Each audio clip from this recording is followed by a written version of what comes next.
جیسے مختلف ادارے کوک ہے، یونیلیور ہے، وہ اپنی برانڈنگ کرتے ہیں. اسی طریقے سے جو بیٹنگ ایپس ہیں جو کہ جوا کو پروموٹ کرتے ہیں، جو کہ پاکستان میں کیا بلکہ اسلام میں بھی حرام ہے مکمل طور پہ، اس کو وہ لوگ پروموٹ کرتے ہیں. تو وہ پروموٹ کرنے کے لیے ایسے ہی مشہور لوگوں کو ہائر کرتے ہیں، ان کو بہت زیادہ ہیوی جو ہے وہ پے کرتے ہیں.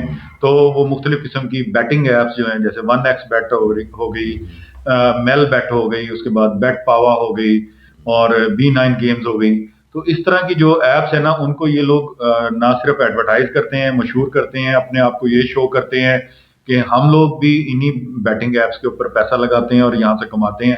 تو عام شریف سادہ لو آدمی جو ہے اس کے لیے تو وہ کیونکہ ایک آئیڈیل کا کردار ادا کر رہے ہوتے ہیں، تو وہ فوری طور پہ اس جانب راغب ہوتا ہے اور وہ اپنے پاس موجود منی کسی نہ کسی طریقے سے ان کو ٹرانسفر کروانا شروع کر دیتا ہے.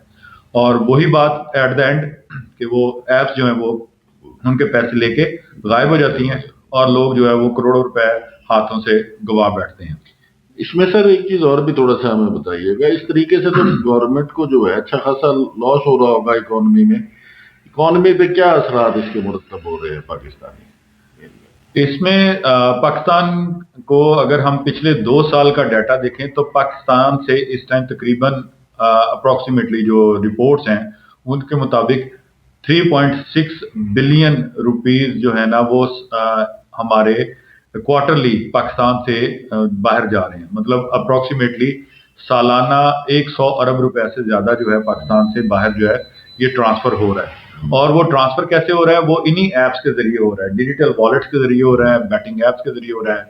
اور ہم لوگ جو یہ ٹک ٹاک اور اس طرح کی جو بڑی ایپس ہیں ان کے اوپر لوگ جو گفٹنگ کرتے ہیں، وہاں سے کوائنز خریدتے ہیں، یہ ان کے ذریعے جا رہا ہے. تو جب پاکستان کی اکانومی سے آپ پیسہ نکال کے دوسروں کی اکانومی میں انجیکٹ کر رہے ہیں تو ڈیفینیٹلی ہمارا تو یہ سارا ہولڈ جو ہے وہ اسٹرانگ نہیں رہے گا. ہماری اکانومی لازمی بات ہے کہ وہ اس میں ڈاؤن فال آئے گا اور وہ کلیپس ہونے کی طرف جانا شروع ہو جائے گی. اور دوسری اکانومی دوسرے ملک کے اندر جیسے انڈیا کے اندر بیٹھے ہوئے زیادہ تر اس کے گیمرز ہیں اور اسکیمرز ہیں، تو آپ ان کو انجیکٹ کر رہے ہیں، اپنا پیسہ ادھر بھیج رہے ہیں تو وہ لوگ اسٹرانگ ہوں گے. تو یہ پاکستان کی اکانومی کے لیے بھی نقصان دہ ہے اور ہمارے اپنی ذاتی زندگی کے لیے بھی. تو اس کا سر یہ بھی بتائیں کہ لوگوں کو کیا جو عام پبلک ہے پریکاشنری میئرز لینے چاہیے تاکہ وہ ان چیزوں سے محفوظ رہ سکے؟ دیکھیں، ایسے لوگ جو کہ ڈیجیٹل والیٹ کے اوپر کام کرنا چاہ رہے ہیں اور آن لائن جو کرنسی ہیں مختلف قسم کی ان کے اوپر کام کرنا چاہ رہے ہیں، جیسے بٹ کوائن ہے، ایتھریم ہے، اس طرح کی دوسری جو بہت ساری کرنسیز ہیں ان کے اوپر کام کرنا چاہ رہے ہیں، ان کو چاہیے کہ بہت زیادہ محتاط رہتے ہوئے صرف وہ والے پلیٹ فارم استعمال کریں جو کہ گورنمنٹ سے رجسٹرڈ ہیں، جن کو اسٹیٹ بینک آف پاکستان نے جو ہے اپروول دی ہوئی ہے اور وہ یہاں پر کام کرنے اور بزنس کرنے کے اہل ہیں. تو ایسی ٹریڈنگ ایپس جو کہ پاکستان میں جو ہے ان رجسٹرڈ ہیں، اللیگل ہیں، ان آتھورائزڈ ہیں، ان کے اوپر آپ نہ جائیں. کسی قسم کا بھی ڈیٹا بنا سوچے سمجھے نہ ٹرانسفر کریں. اور اگر آپ کو کوئی ایسی کوئی کال آتی ہے، کوئی بندہ آپ سے آپ کا جو ہے وہ بینک کی ڈیٹیل وغیرہ پوچھتا ہے کچھ بھی، تو فوری طور پہ آپ اس کا جواب نہ دیں. آپ تھوڑا رکیں، انتظار کریں اور پھر اس کے بعد سوچیں سمجھیں کہ یہ کال جو ہے وہ جینون ہے یا فراڈ ہے. تو ایسی کچھ چیزیں ہیں جن کو آپ اپنا کر ایسے فراڈ سے جو ہے وہ بچ سکتے ہیں اور قیمتی پیسے کو جو ہے وہ بچا سکتے ہیں. اچھا سر، یہ تھوڑی سی بھی رہنمائی فرمائیے گا کہ پاکستان کی عوام میں ہم نے دیکھا ہے اسپیشلی نیو نیٹس دن دگنی رات چگنی ترقی کرنے کی طرف یعنی بھاگ رہے ہیں کہ جی فوری پیسہ آ جائے، تو اس کے لیے وہ ان ادر ایکٹیویٹیز میں پڑ جاتے ہیں. تو آیا کہ یہ جو پلیٹ فارمز ہیں جو ویل لرننگ جو ہم دیکھ رہے ہیں جیسے ٹک ٹاک ہے، فیس بک ہے تو اور یوٹیوب وغیرہ، یہ پاکستان میں مونیٹائز کرنے کی ان کی سہولت موجود ہے یہاں پہ، یا یہ صرف باہر سے آپریٹ ہوتے ہیں ان کے اکاؤنٹس وغیرہ؟ دیکھیں، یہ انہوں نے شروع سے ہی پاکستان کے لیے مختلف قسم کی پالیسیاں رکھی ہوئی ہیں. اگر ہم فیس بک کی بات کریں تو فیس بک کے اوپر آپ کچھ بھی اپنا پیج بناتے ہیں تو اس کو مانیٹائز کروانا اور اس کے اوپر سے آپ جو ارننگ آ رہی ہے وہ لینا آپ کے لیے یہاں پر بہت زیادہ مشکل ہو جاتا ہے جب تک کہ آپ کے پاس باہر کا کوئی اکاؤنٹ نہ ہو اور باہر کے جو ہے نا رجسٹرڈ فون نمبر اور ای میل نہ ہو. تو مین مقصد تو ان کا یہی ہے کہ پاکستان کے اندر سے جو ہے نا وہ پیسہ یہاں سے نکلے اور دوسرے ملکوں کے اندر جو ہے وہ جائے اور پاکستان کی اکانومی جو ہے وہ ڈسٹرب ہو. اگر حکومتی ادارے اس چیز کے اوپر توجہ دیں اور ان کو پابند کریں کہ آپ پاکستان کے اندر اپنی مانیٹائزیشن کا جو ہے وہ سیٹ اپ اس کو چینج کریں گے، رولز کو چینج کریں گے، تو یہ ایک بہت اچھا اور بڑا ہی بہترین پلیٹ فارم ہے، کیونکہ بہت بہت بڑے لوگ اس پہ سے ارننگ کر رہے ہیں. پر ایسا کانٹینٹ بنائے کہ جس سے کسی قسم کی بھی مذہبی منافقت نہ ہو، کوئی ملکی قومی سلامتی کے خلاف وہ خطرہ نہ ہو، اداروں کے خلاف نہ ہو. صاف ستھرا کانٹینٹ بنائیں اور کوشش کریں کہ بالکل بہترین طریقے سے اور معلومات بھرا ہو. تو یہ ایک اچھا پلیٹ فارم ہے، اچھی ارننگ ہے. پر لڑکوں کو بھی کانٹینٹ بنانے کے ساتھ ساتھ میں اگر کچھ آن لائن پے کر رہے ہیں تو اس چیز پہ بھی خیال کرنا چاہیے کہ ہم جو پے کر رہے ہیں جو وہ کس کو جا رہا ہے، ہمارے وہ جو پیسے ہیں وہ کس ایپ کو جا رہے ہیں.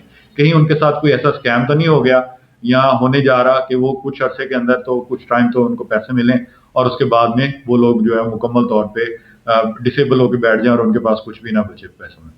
اچھا سر، یہ تو آپ نے بالکل صحیح گائیڈ کیا لوگوں کو. اچھا، یہ اس میں گورنمنٹ کے کون کون سے ادارے ہیں جو اس طرح کے اسکیمز جو ہے نا لک آفٹر کرتے ہیں؟ ان کی کیا کیا ڈومینز ہیں، کہاں کہاں پہ آفیسز ہیں، اور وہ کیا رہنمائی لوگوں کو کبھی ہم نے تو نظر میں نہیں آئی گزری ہمارے کہ کوئی انہوں نے مہم چلائی ہوئی ہو لوگوں کو پبلک اویئرنیس کے حوالے سے؟ تو اس بارے میں آپ کیا کہیں گے؟ گورنمنٹ مختلف ٹائم کے اندر جو ہے نا وہ مختلف قسم کی اویئرنیس سیشن جو ہے وہ کرتی رہتی ہے. خاص طور پہ آپ دیکھیں آپ کے پاس موبائل پہ اکثر الرٹس آتے رہتے ہیں، میسیجز آتے رہتے ہیں. ان میسیجز کو سوچیں سمجھیں کیونکہ وہ آپ کی رہنمائی کے لیے ہے. تو گورنمنٹ کے جو ادارے ہیں جس میں فیڈرل کے بھی ادارے شامل ہیں، جس میں صوبائی ادارے بھی شامل ہیں، اس میں خاص طور پہ ہم ذکر کرنا چاہیں گے کہ FIA کے اندر سائبر کرائم ونگ، جس کو اب NCCIA کہا جاتا ہے، national cyber crime investigation agency جو ہے وہ اس کے اوپر بہت زیادہ فعال ہے. پہلے بھی انہوں نے ایسے بہت سارے لوگوں کے خلاف کارروائی کی.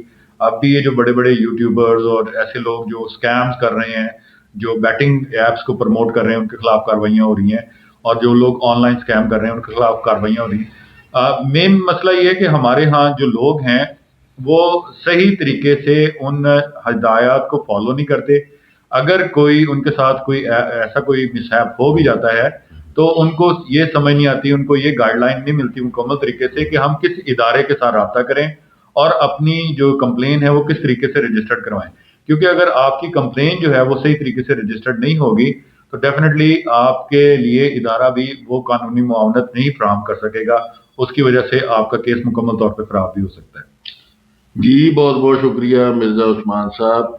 امید ہے ناظرین آپ کو جو ہے نا مرزا عثمان صاحب کی بھائی کئی ہوئی باتوں سے کچھ رہنمائی حاصل ہوگی، اور امید کرتے ہیں کہ انسان جو ہے نا زیادہ کے چکر میں تھوڑی سے بھی جاتا ہے.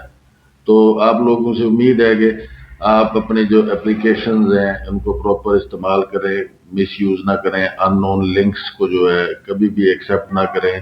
اس کے علاوہ ڈیجیٹل کرنسی کے حوالے سے جو ہے آپ کو گائیڈ لائنز فراہم کی ہیں انہوں نے، ڈیجیٹل وائلٹس کے حوالے سے اور اس کے سیفٹی کے حوالے سے بھی بہت ساری چیزیں آپ کو اپڈیٹ کی ہیں.